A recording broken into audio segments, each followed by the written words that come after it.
So we first started when we heard the statistic that 1 in 4 women will be assaulted during their college career.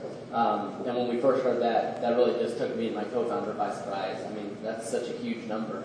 And so we started by just going around Cal Poly and asking everyone, have you ever even felt unsafe walking home alone at night? And we were pretty surprised to learn that even in our closest group of friends, the statistic 1 in 4 really did hold to be true, which was a huge eye-opener for us. We also learned that almost every single female student that we have spoken to has felt unsafe walking home alone at night. But even more than that, the most surprising thing that we learned was that every single male that we spoke to was completely oblivious that this is something that was constantly on half the minds of their friends.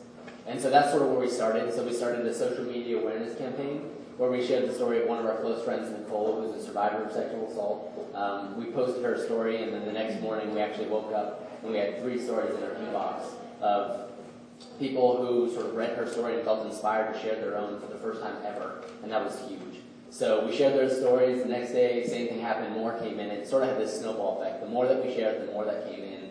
And it got to the point where we were featured on New York Times, USA Today, Washington Post, all these huge news outlets. And at that point, we were getting hundreds of emails every single day of people sharing their stories with us, people sharing the problems that they faced, but then also the solutions that they wanted to see. So at that point, we really just sat back and listened to all these different solution suggestions and really did our best to roll them into one fully encompassing solution. So what we're initially going to market with is a customizable iOS and Android app that sort of has 3 main features. So that's the emergency button, Ulzi sense, and loved one tracking, and I can sort of explain each of those really briefly. So on the emergency button, when you're in a bad situation, you can push one button and we're able to do a bunch of things all at the exact same time. So we're able to automatically dispatch police to your exact GPS location. A lot of people don't know, but police have a really hard time tracking cell phones. We're also able to notify your loved ones, giving them peace of mind with where you are and what's going on, automatically start recording audio and video for evidence for law enforcement.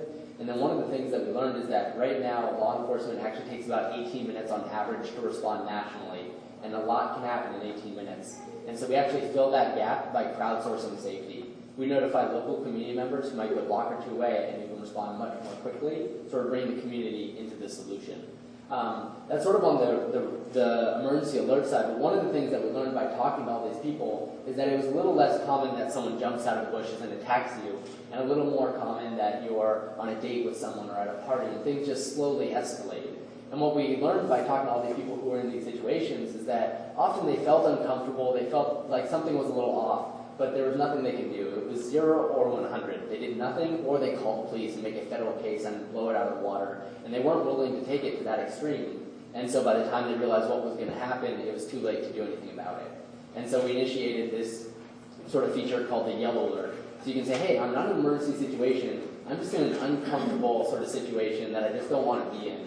And your sorority sister or your roommate can stop by and say, hey, let's go grab a coffee. Sort of casually extract you before it has a chance to progress to that really dangerous situation. So that's sort of all under the emergency button.